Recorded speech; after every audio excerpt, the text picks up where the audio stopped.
En biologie, on sait que tout évolue. Les humains d'aujourd'hui ne sont plus les mêmes que les humains d'il y a 50 000 ans.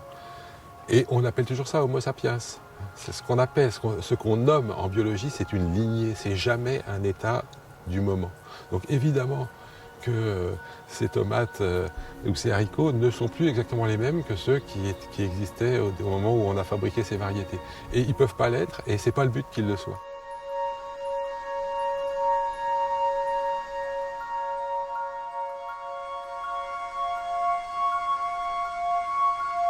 Quand on expose de la diversité génétique dans nos espèces maraîchères, ça a toujours un succès phénoménal auprès du public, un émerveillement.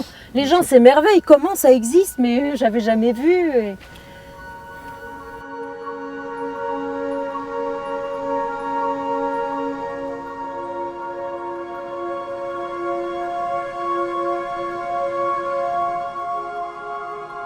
Je rappellerai simplement que les droits de propriété intellectuelle sont un droit de l'homme dans la Convention universelle des droits de l'homme, à l'article 27, et qu'il est normal qu'un créateur de nouvelles variétés puisse avoir une reconnaissance de sa création comme un journaliste a un copyright sur l'article qu'il a écrit. Voilà, il y a des problèmes commerciaux avec le fait que la nature est quelque chose qui bouge.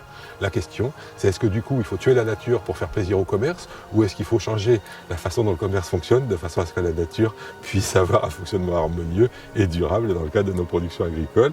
Eh bien, je vous laisse répondre à la question.